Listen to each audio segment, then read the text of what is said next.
Hello and welcome to episode 14 of the Clean Energy Show. I'm Brian Stockton. And I'm James Whittingham talking to you via social distancing protocol. I'm in North Regina, Saskatchewan. You're in the South End, and your brother's visiting. Yeah, that's right. We just went for a walk this morning, and I have some clean energy news from our walk. Okay. Didn't see that coming. It's not a new segment, is it? No, it's not a new segment, but I have one of those coming up. Do you want to plug what you've got coming up this week? Sure. Well, I don't have much coming up. I just have some COVID grief that I want to express and some displeasure with the world. That's all. Oh, okay. Yeah, so we went for a walk around the Douglas Park area here in Regina, and we saw a guy on an electric unicycle. What? Okay, did not see that coming. What the hell? It was an electric unicycle, and he was riding down the bike path that goes through the park in our town. Really?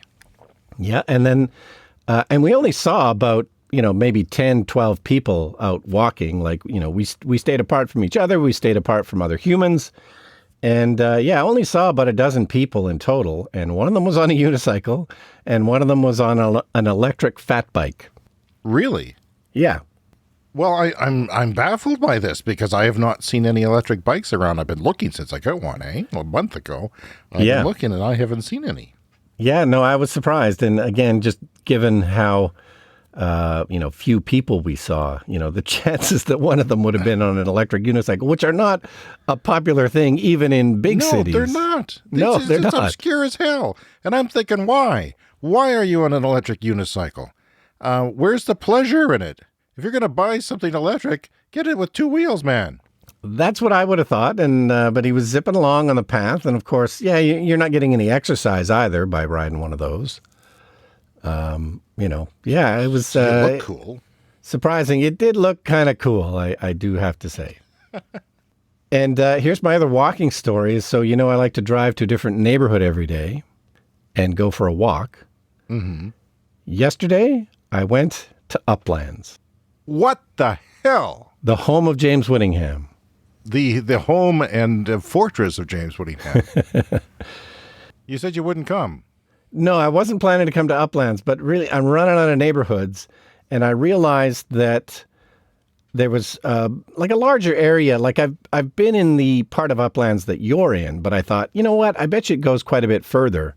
So I just went as far as possible on Broad Street and kind of parked and started there. So I was quite far from your house and walked around. Didn't walk there in 2 minutes. Yeah, but I stayed away from your house because I didn't want to go anywhere near it.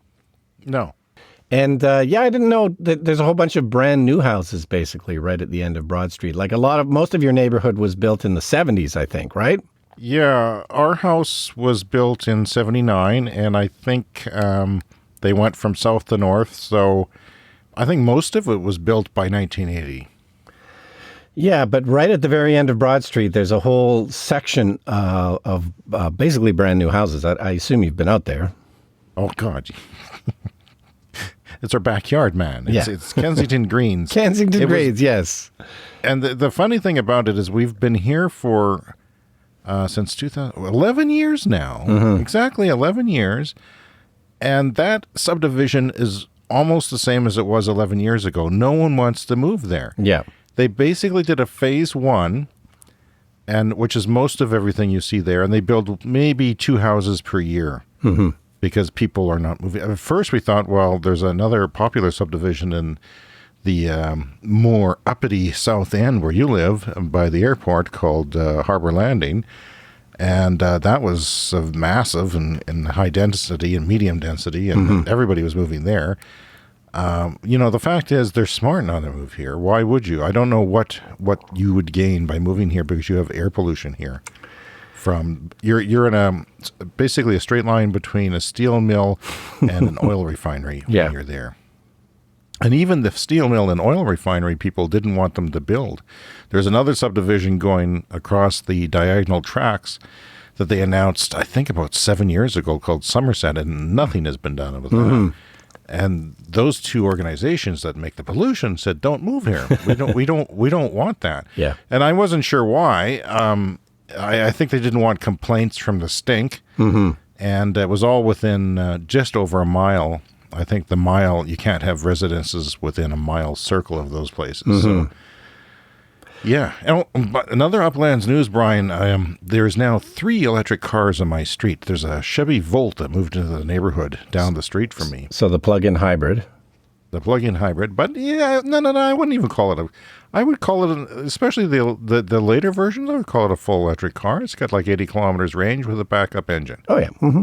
Yeah, a plug-in hybrid, yeah, I mean, that's what it is, but it's more plug-in than hybrid. Let's put it that way. Okay. Because 80 kilometers is a long way. Yeah. Or whatever it is. So, yeah, it's basically my Leaf practically with a backup engine. So I hold nothing against it. And we've got the Tesla Model 3 from the firefighter. If you're listening, he's down the street, got a roof rack on, makes his Model 3 look ugly. I have a bone to pick with him about that. Okay. I mean, it really makes it look ugly. Really? And he's been using it all winter. And I don't know if it's still on, but I haven't seen it in a while. Is it just the rails that's ugly, or has he got a big box on there? No, it's the rails. It's the rails. It just, you can't put, they're not close to the car. They're up fairly away from the roof line. And yeah, it just looks ugly. And I just see the aerodynamic part of it being killed, and it's unpleasant. So. Yeah, it is a nicely aerodynamic car, so I can see that being an issue. So what did you think about Uplands?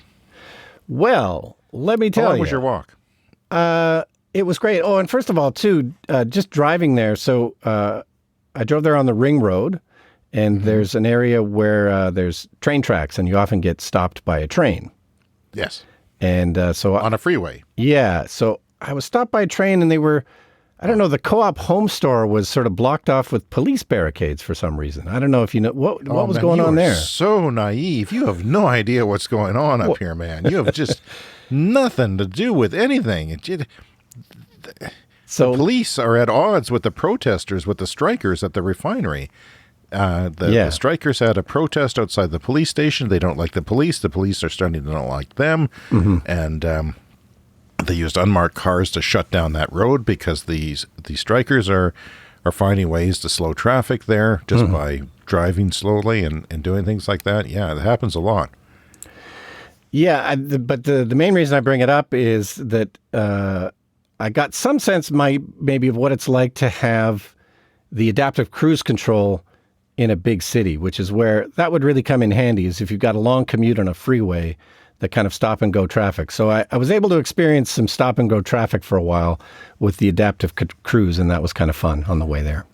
It was, eh? It's not that long of a drive. I was going, for various reasons, mostly involving you, I was going to the university a lot, and it would take me, I could get from my house to and park in 12 minutes. From your house to the university? Yeah, from my driveway to the parked space at the university in 12 minutes. Taking the Ring Road or taking Broad Street? Taking the Ring Road. Oh, yeah. That's not in rush hour. Yeah, no, that's great. It's very, very quick. It actually, and we're fairly close to downtown too. You just go down Broad Street and you hit downtown. It's an obscure neighborhood. No one likes it. I didn't like it. I never came here. I had a friend here in high school that I went to a few times, and I remember the oil refinery stench then, which was worse because they have better pollution controls in place. But yeah. So, Brian, I'm very disappointed. I signed up for Disney Plus last night. Oh, fantastic. Have you done that? No, I have not. Interesting. A lot of people on the Facebook and the social media, my friends, your friends, they've been excited about it, and I finally did it because I sort of felt like I was running out of things I was interested in on other streaming platforms. It's only a week, but one thing that I like about it is that it has a lot of their content in 4K. Like you couldn't rent any Star Wars movie in 4K on iTunes, but you can on Disney Plus. And it's got Atmos. A lot of the stuff is Atmos. And even even the first Star Wars movie, A New Hope. Yeah, so this is Dolby Atmos, the atmospheric stereo sound that comes from the ceiling. Yeah, well, it's immersive, is what it is, Brian. It's immersive. It's, if you have speakers in your ceiling. Well, yeah, you got to add a couple of speakers, and I like it. I don't have the perfect setup for it, but I quite like it. And I'm thinking, well, if I'm going to watch a movie, I want to experience the Atmos sound, and because I'm not going to go back and watch it again, and I'll watch it again in Atmos next time. You know, a movie is like not something you do every day. Yeah. Most movies you don't watch more than once, even if you enjoy them. Some movies, you know, require repeated viewings depending on your personality, and I didn't want to not watch the content in Atmos. But you know what? Those bastards, those evil Disney bastards have turned off the Atmos. What? And I spent, of course, you know how I like troubleshooting things prior to this podcast. Spent the evening troubleshooting while my family waited impatiently. And yeah, it says that the Atmos, tested the Atmos on Netflix. The Atmos worked on Netflix. It would not work on Disney. And then I read that it's turned off due to the COVID. They're trying to save bandwidth. Yeah, they're trying to save bandwidth. I mean, why I'm going to turn off my free preview because it's only a week. I'm turning off my free preview. This is you should have announced that this was the first world problems segment on the show. Oh, damn, you're right. It would have been a good first world problem segment. Basically, our whole podcast should be called First World Problems. Yeah. Yeah, well, we're both movie enthusiasts. We both have a sort of a home theater set up with a projector. I actually have Atmos speakers as well in my ceiling, and it is a fun little addition. I enjoy it, and I did watch a little bit of, I showed the original Lion King to my family last night because they had never seen it.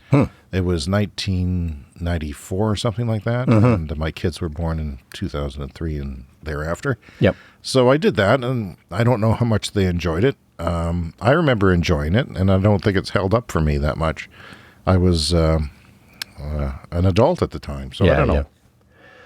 Well, but it was in 4K, and not that it mattered with that sort of format of animation, but and supposedly Atmos, but no Atmos. So that's the one experience we had with it, and we watched it. And the other movies, I watched a bit of the original Star Wars, A New Hope, and it was spectacular. Like it's just some movies just look grainy when you watch them.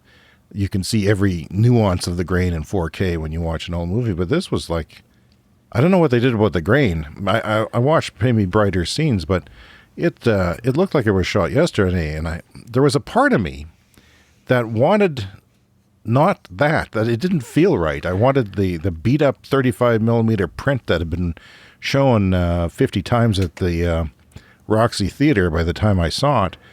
In the 70s, it just... well, I have about 20 minutes of material on this subject. If you, this brings up everything that I'm obsessed with.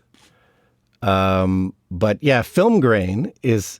I could talk about film grain forever. I mean, this is not a film grain podcast. No, I'm not technically, no. But yeah, movies used to be shot on film, and film is quite grainy. But when they're doing a lot of these new transfers to films, or even new films that are shot on film, like they still shoot movies on film occasionally, like, the Mission Impossible movies are shot on film. They appear to be doing an enormous amount of digital grain reduction on anything that's shot on film. So that's what they've clearly done with that Star Wars movie. I would recommend going back. You can get these pirated versions of the original Star Wars trilogy that are, we believe them to be technically legal because they're made available by fans as kind of a historic document.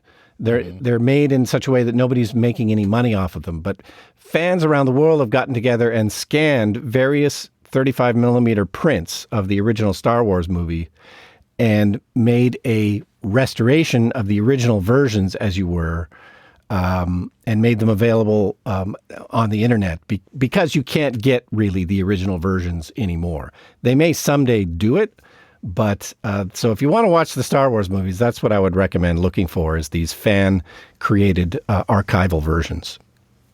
Let me ask you this. As a film expert and professor, Yes. has film grain improved since, say, 78 to current day? It's improved. Has just the stocks improved? No, it's improved, but only a little bit. And I have another specific example. Have you seen the Jack Reacher movies with Tom Cruise? No. I saw the most recent Tom Cruise Jack Reacher movie in the cinemas when it came out, like, I don't know, 3 or 4 years ago. Mm-hmm. And it was shot on film. And I remember being in the cinema and it was really grainy. I was watching, I was going, holy crap, this is really grainy. Like, this is what film looks like. Mm-hmm. And I happened to rewatch it recently off of iTunes, and they've cleaned up the grain. Like, they've just removed the grain. It absolutely does not look like it looked when I saw it in the theater. All right. Well, I'm going to suggest something, and that is if you have a 4K setup, Close Encounters of the Third Kind is on Netflix in 4K. I believe it still is. Oh, yeah. It was very recently. Has been for a long time, which is unusual. And it's wonderfully grainy. Yeah.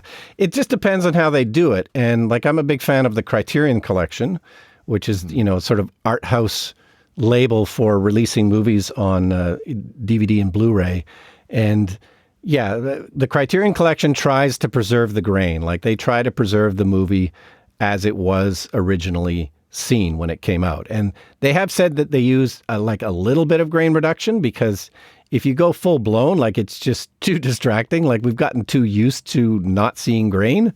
But I'll just move this right along into a brand new segment for the show, James. Oh my God. Which is called Brian's Movie Corner. Really? Yes. This is what I was planning for this week. I didn't even know.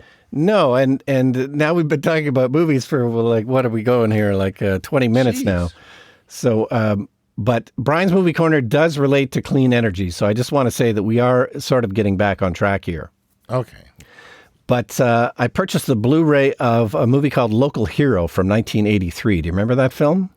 I do not. It's got Burt Lancaster in it. And it's written and directed by Bill Forsyth, who was a Scottish filmmaker who made a handful of really great movies at the time. Gregory's Girl was another great one. But Local Hero, it's an American movie from '83, and it's about this guy who works for an American oil company, and he goes to Scotland because they're going to buy up this entire town and put up like an oil refinery. Okay. And Burt Lancaster plays the oil executive, who's this really weird, eccentric guy who's obsessed with the stars and astrology and astronomy, and it's a great movie. I've always enjoyed it, and it was nice. It's not a true story, is it? It's not a true story, but it's nice to see the Criterion Collection. You could see all the film grain. It still looked grainy like movies used to look. But yeah, I'm bringing it up because of the plot line was about this American oil company goes to Scotland, and there's this very scenic seaside town in Scotland where the film is shot. And this American has to go and negotiate to basically buy all these people out. Like, it's a tiny little town. So you think it's going to be a story about, the little guy fighting the giant oil company. But the little guy, the people all in the town, they're like smacking their lips because they're all going to be rich. Right. So it very quickly, it's not that. It's like, everybody's on board. Like, everybody wants to sell out to the big oil company. There's just one eccentric guy who lives on the beach that doesn't want to sell because he's not crazy about money. But I just thought it was really interesting for the depiction of that idea of a big oil company buying everybody out. And I think that's probably how it is most of the time, right? The oil industry has been so rich with cash for so many years, is that, everyone's happy to sell out because they're all going to get rich. Well, you see that sort of divide with some First Nations in Canada applauding development, oil sands and pipelines, and some not. Yeah. I'm not sure about the nuance of that, but I'm also wondering, though, Brian, we talked the last couple of shows about a documentary, which we're not even going to name anymore. No. It's been thoroughly debunked. But really, what sort of legs does Brian's Movie Corner have for this clean energy podcast? Well, listen, we'll see. I don't know. It's there. But if we produce intros to all these, I mean, it's going to be like they're going to be sitting on the shelf collecting dust. We'll see. I only bring it up because it does relate to clean energy. And it ends up with a nice kind of happy ending where the oil executive is so eccentric that he cares more about the stars, and they end up seeing the aurora borealis while they're there in Scotland. And he just decides to turn it into like a research facility or something. So it sort of ends with, I think everybody still gets rich, but it doesn't get destroyed by the oil companies. Okay. Well, thanks for spoiling it. I did spoil it, but it's well worth seeing if you've never seen the film. Okay. Well, it's a good recommendation, and this has been the first segment of Brian's Movie Corner. You know, Brian, I have some COVID complaints that I'd like to get out of the way. I know there's been a lot. Is this a first world problem? This is a first world problem. Back to first world problems. One, I broke my wife's office chair, not by sitting on it, but by trying to get the incessant squeak and clicking noise out of it. And then she sat on it, and all the parts flew out of the way. We couldn't find the parts. And it's a very old chair. So I needed to get her another chair, so that she was using mine. Last week for this podcast, I sat on a very hard chair, reminiscent of the chairs in your bomb shelter that you're sitting on right now. Yeah, it's very hard. And due to technical problems, that was a prolonged show last week, and my ass was very, very sore. Yeah. Anyway, they were out of office chairs, and I'm disappointed in the supply chain not being able to produce an office chair. Yes, you can buy a $300 office chair. Of course, I wanted a $100 office chair, and Costco was out. Got some for my kids there, and could not get one for my wife. Finally got one for my wife, and actually Staples delivered it the next day, which was impressive because it was free delivery right to your door. And but it's not as good as Costco chair. Costco, they have such good deals. Also, another James news. We got some hand sanitizer in a bottle from a brewery. Oh yeah, bought it at one of the stores, Safeway or something. And it's water. It's not goo. I want goo, and it's like alcohol. It's like I should be pouring gin in my hand or something. You know, like it's not really a hand sanitizer. It was $15 for like a wine bottle size thing. So I'm disappointed in that. And there's zero active cases in Regina now, which is amazing. There's been some outbreaks up north, which prove that it just takes one person to cause an outbreak if things aren't done properly. But my son wants to get a job. What do you think about that? He really wants to get a job. Doesn't care about my life. It's okay if I die. Wants to go get a job. What do you think? He's a high school student. You're worried about him getting a job during the pandemic. That's correct. I'm not getting a job. It's getting a job and killing me. Well, I mean, I don't know. I'd say you're disposable. I don't know.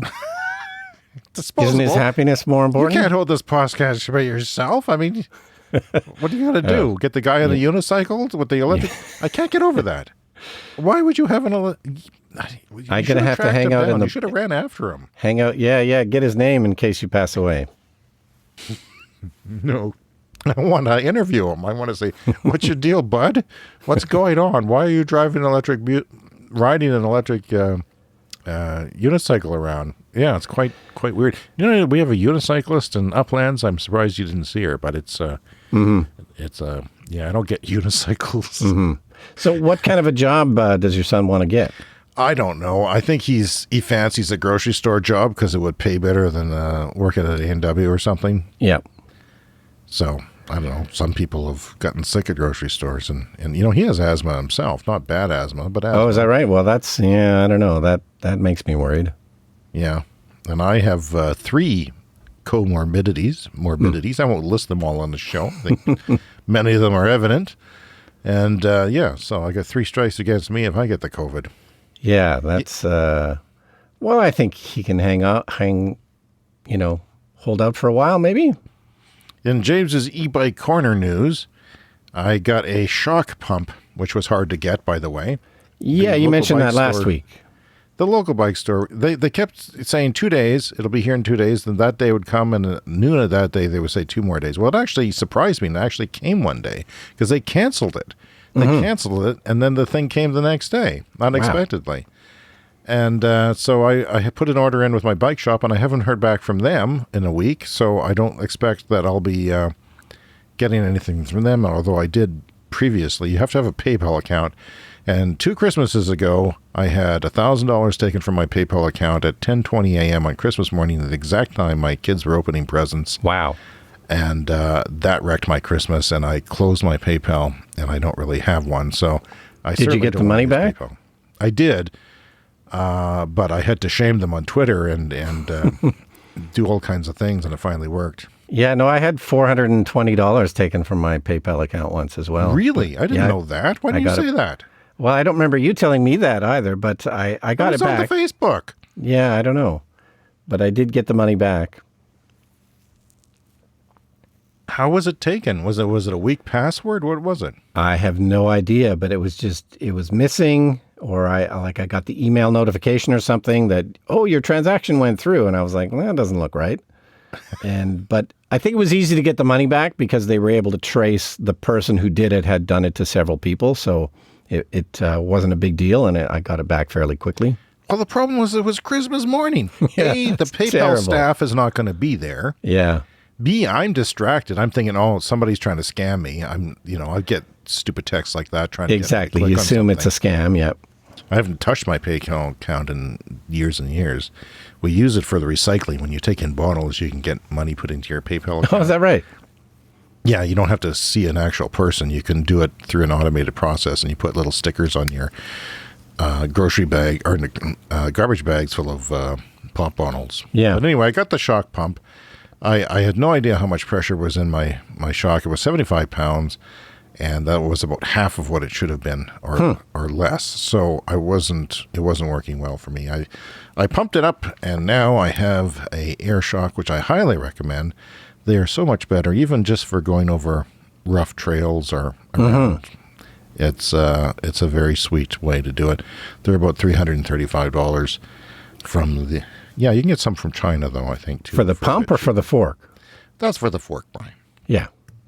So I have my air shocks on my e-bike is working now. And, yeah, I don't know. I'm enjoying the e-bike, although I have to say,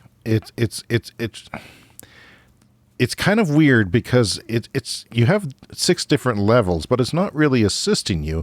It's just turning on. So if you put it on level 1, it'll assist you to let's say 8 kilometers an hour or 10 kilometers an hour. And then it just turns off. So, and then suddenly it goes from being easy to pedal to being hard to pedal. If you put it on level 6, it'll do it around 30 kilometers an hour. Yeah. You're going fast, and then you just sort of, it's just, I haven't really got used to it. A mid drive motor, which is in between the pedal axle, probably is the better, but there's also the more expensive, and there's no way I would have been able to pay for that. So yeah, still enjoying my e-bike. We have not had the weather. I crave room temperature weather because it's been so bloody cold. I've been freezing my butt off. When you go 30 kilometers an hour on a bike, it just, the wind goes through you somewhere, even legs, when it's like 8 degrees Celsius. Yeah. Also, Brian, I've opened my pool solar panels. Oh, yeah. I have, they are thermal solar panels, which means that they're basically rubber mats with a hose, like a 1/4-inch hose going through the middle of the mat. And they're $100 per foot. And they're 10 feet long.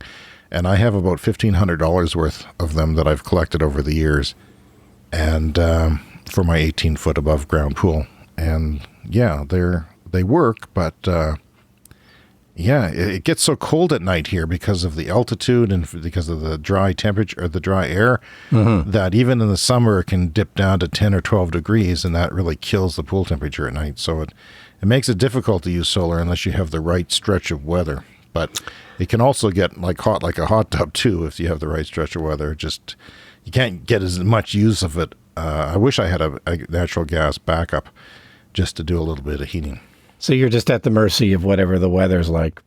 Yeah, I need, it doesn't work as well in windy weather because, it's one of those things where the radiant heat of the actual system sort of builds up if there's no wind. Yeah. And brings me to my next point, which is my photovoltaic solar system on the roof of the house for electricity. That, yesterday you sent me a picture of, you had a really good day, right? What was your day? Yeah, a few days ago, it was around 56 or 58 kilowatt hours, a huge day. What is your record? Record is 60. 60. Yeah. Okay. Well, my record is 26 and a couple of nickels. Basically 26. I have a 3.3 kilowatt system, which is a third the size of yours. And I was 0.4 kilowatts from my max yesterday. Do you remember yesterday, the weather-wise? It was like a mix of sun and cloud day. Yeah. It was a good day for me, but it was like 3 days ago was the big day. Well, yesterday was a big day for me. Now, you have panels that don't all face south, and they're a different angle, so you can't, they're not comparing apples to apples here, but they work in different ways. But there was a lot of clouds yesterday, but also what was the temperature, like 8 degrees, 9 degrees or something like that? Yeah, it was fairly cool, which is always helpful. It's helpful, but then we add on to that a cold south wind. So that the radiant temperature of the roof stays below the point where you start to lose the efficiency of the panels, which is 25 degrees Celsius. Yep. And it's quite easy to get up to 25 degrees Celsius, even on this time of year, like a 0 degree day would do it if there was no wind. But the wind is taking the heat that builds up on the roof and the tiles and the panels away. And so I think it's fascinating. And our solar installer didn't know anything about this. I brought it up once because I noticed that a cool day with a south wind really gave me it was not a sunny day. It was, you would call it a mix of partly cloudy is what the official forecast says for the whole stinking day. Yeah. But it was a mix of sun and clouds, and some of those clouds, when the cloud went over the sun at this time of year, this becomes winter. When the cloud goes away, it becomes a hot summer day. It's a weird thing to dress for, and I've been spending a lot of time outdoors. Yeah, my solar system always peaks really high after a big cloud, right? It's like a cloud covers the sun, the whole system cools down. Right. And then when the sun comes back, it's able to put out the absolute peak. And mine went beyond my peak. I've hit 3.5 on a 3.3 system. So, yeah, that and yesterday more than any other day it was like that, and a lot of peaks, a lot of dipping way down with the cloud and coming way back up. Exactly, yeah. And that's why I had one of my best days. 1 or 2 less clouds, Brian, I probably would have had a record. So I have an update on that extension cord that I bought. Oh, did it come? It finally came, yeah. Oh. And it's just insanely heavy. That's about all I can tell you about it. It's a 30-foot cable. It's super thick and weighs about 22 pounds. It's just hilariously heavy. Right. Okay. We used to have one of those when I worked at a TV station for the mobile. Oh, of course, yeah. It was basically the same thing. It was a long, long cable, and that was even longer. And you had to run it outside and plug in the truck. Yeah, okay. Mobile. Yeah, so I haven't actually tested it yet, but we should be able to hopefully test it this weekend and make sure it works. But yeah, I couldn't believe how heavy it was. And, I don't know how they are able to ship all of these heavy things for free. Everything over a certain price is free shipping from a place like Amazon. But must have cost a fortune to ship this thing. It was so heavy. And don't let anyone steal it, because people are stealing copper. Oh, yeah. I bet there's a lot of copper in there. Yeah, for sure. A lot of copper. So I have another update from my brother. Okay. So you were talking about when you lived in Toronto and how smoggy it was. What year did you live in Toronto? November 97 to January, the end of December of 98. Yeah, because my brother just wanted to pass along the information to you that it's Toronto, he says, is much less smoggy than when you lived there. In general or during the COVID? No, in general. And I was able to find some news stories. He said it was sort of two things. Like turns out a lot of the smog in Toronto was coming from the U.S. Right, and I knew that. Yeah, it's manufacturing belt of the U.S., and it was all just blowing through Canada. Uh-huh.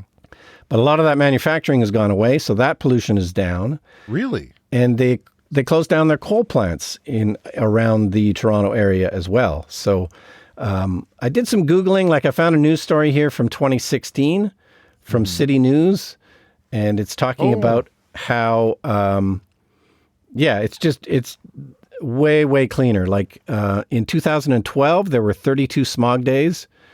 But Right. back in 2005, 2007, there was 109. Now, I remember reading a story like that too. And the idea was that the financial crisis of 08, 09 shut down manufacturing because the United States wasn't buying anything. Yeah, that sounds right. And they never came back. Yeah. And I found another news story, like the state of New York was having the same problem. Like the U.S. manufacturing states like Ohio, they were creating all this smog, but a lot of it was blowing into New York. So I found another story. At some point, the state of New York sued some of these other states for I love that. sending all their pollution their way. When all else fails, sometimes suing the bastards gets their attention, Exactly. especially in the States. Yeah, there was a lot of places. I remember reading about Ohio had a lot of coal plants. Yeah. And that pollution with the natural weather progression of flow was bringing it right into Toronto. And I was always surprised that it wasn't local. I mean, without those bastards in the States were making us sick. But they did also close down they still had some coal generation electricity plants in Ontario. And those are all gone now, which is great. What else do you got this week? Well, General Motors, they were going to make an electric bike called the Arrive. They were? They were. And they've now killed the program. They're not going to do it anymore. I just saw a news story, or like an electric story on a electric bicycle that goes over 200 kilometers. And it doesn't even look like an electric bike. Like the batteries are so small that they just fit into like a thicker frame. And it's quite amazing. Like I have a friend who lives in Craven, which is 30 kilometers away from Regina or something About like that? Yep. He lives on a farm there, and he works in town, and he wanted to buy an e-bike because he spent so much money on gas and these crappy cars coming to Regina all the time. And he used to sometimes cycle just naturally. So yeah, he wanted a long-range electric bike. And I imagine there's a lot of people who have long commutes. It fascinates me because, places that have congestion, you could actually, and nice weather. I still don't have the fortitude to do it where we live, where it gets down to 30, 40 below sometimes. And not a lot of snow, but very cold temperatures and wind. So yeah, it's fascinating to me how you can blow through traffic on an electric bike. And it's quite common in Europe and other parts of the world in the East as well, but not here. So I don't know, maybe more. It's just so compelling because it's so cheap. Well, I remember when I lived in Toronto, and we lived right on the subway system out in the East End, and I had a friend in town visiting, and we were both heading downtown for some reason. And I took my bike, and he took the subway, and I was able to beat him downtown on my bike. Yeah. I live not too far from you, and 5 blocks or something? Yeah. 3 blocks north, 2 blocks east or something, or west. And I remember taking my bike. I used to use my bike for commuting there, for getting groceries, which was kind of a pain in the ass because the grocery stores were a long ways away. Yeah. But you could get downtown. I forget how long, but it was why take the subway? Yeah. You can get downtown that quickly and have the freedom to go wherever you want and stop at different places and stuff like that. Brian, I have an obscure random fact for you. This is my new segment, Random Clean Energy Facts with James Whittingham. I'm James Whittingham, and this is my fact. Is there a theme song for this? James Whittingham, facts that are random today. Perfect. No, I think it needs work, but we'll bring in maybe John Williams or somebody to spice that up. The solar, the area of solar panels that would be required to power the 100% of electricity for all of Alberta, including heating, that's currently not from electricity, is 45 kilometers by 45 kilometers. Okay. That seems like a big chunk of land. It's 2,000 square kilometers roughly. It's pretty big, yep. However, it's only 0.3% of the land mass. So it is a relatively small amount of land mass. And this is just for solar, right? Current solar which will get smaller and smaller as the technology in solar improves. Yeah.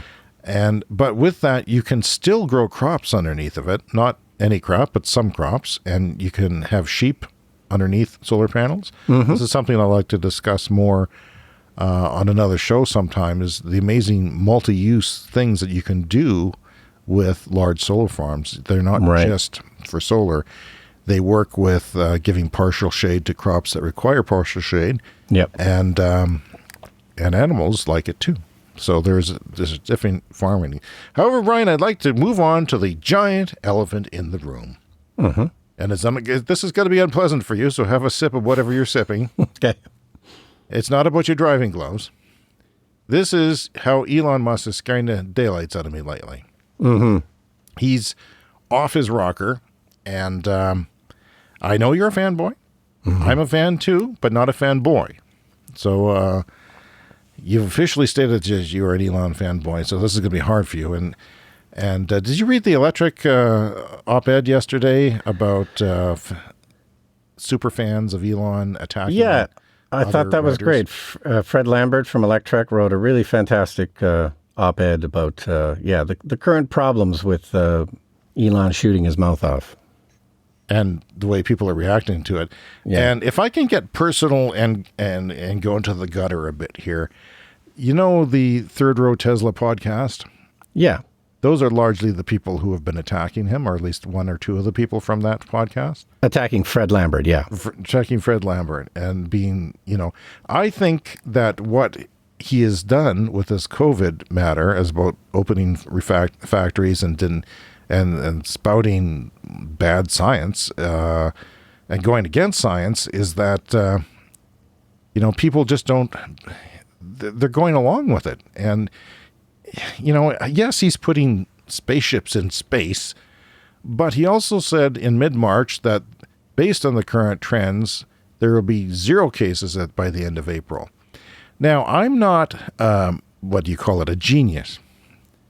I'm not Elon Musk smart, but I knew there was based on what evidence that I could see in the news, there was no way that was going to happen. Yeah. I've been filled in by various disease experts and pandemic experts. There was no way that was going to happen. No reasonable person thought that, except for, the leader of the country, perhaps. But it doesn't. Now Trump's on his side and been tweeting about him, and the stock price shot up because he got a tweet of approval from Trump. So you can be happy about that. But it scares me because I think it's at what point does he go off the rails? He was fighting with his girlfriend who was 9 months pregnant online. And it seems like there are cycles with him that last a couple of years with women, and when he goes through the cycle of breaking up with them, or vice versa, I imagine, that, things go downhill. We all need him to be productive. We all need, because he is, he's not just a brilliant leader of a company. He's an engineer who is coming up with solutions to these products and making them better and having the correct design philosophy and the idea that he wants to accelerate clean transportation, which he clearly has, because everyone else is so lagging on this that Tesla is in the lead. Yeah, I don't know what to say other than I agree. It's unfortunate. I think that op-ed from Fred Lambert on Electrek is really great. I think he's the calm and considerate voice in all of this, and he's the person I would listen to first. If you're not immersed in this stuff, a lot of these sites, if you say anything critical about Tesla, you will get attacked as being, like anything remotely. It's just, and it's not helpful. It's not helpful to the cause. It's not helpful to Tesla. And yet Elon is rewarding these people and shunning people like Fred Lambert. Who is from Quebec, Canada, by the way, a fellow Canadian. Yeah, no, he has an amazing track record as a journalist in green energy and technology and transportation. And he's somebody I read pretty much every day. No one is further ahead on Tesla. No one is further ahead in Tesla than Fred. he would be a world expert as far as journalists go. And yes, the people betting against Tesla and betting for Tesla often turn to him for what's going on with Tesla and how to buy and sell stocks. So I think it's unfortunate, and I'm very disappointed in Elon for rewarding superfans only, and not anyone who's ever been the slightest bit critical or, printed information from sources that, like some of the things that Fred has printed, they've addressed and fixed, but still he gets shunned, and it's not fair. And it's not stable. It's what I'm worried about is, and I've read Elon Musk interviews and watched him, and he's a weirdo who seems barely stable. Yeah. And maybe that's what you need to be a genius. I don't know, because I'm not a genius, but I am unstable, so I have that going for me. But it just seems like he could go off the rail one day and do something really stupid. And for him to deny science, that's perplexing and disappointing. And yes. Yeah. So James, are we talking about supervillain? Is Elon Musk going to become a supervillain? Is that what you're worried about? All I'm saying is he could turn into a supervillain. I'm not saying he is a supervillain, but he also could be a superhero. And he is currently a superhero, which he cannot turn evil. He's got too much money and too much at stake for the planet to turn evil. Well, let's hope he doesn't turn any more evil than he already is. All right, Brian, I'm going to see you again next week. But before we go, we like to hear from you, the 6 listeners of the Clean Energy Show and Clean Energy Show on Twitter. CLN Energy Show is their Twitter handle. And speakpipe.com/Clean Energy Show. You click on a button, you leave us a voice message, we play it on a show. It's so much fun. And cleanenergyshow@gmail.com if you'd like to send us insults or money orders or anything like that. We're happy to accept. Until next week, Brian, goodbye for now. All right, we'll see you next week.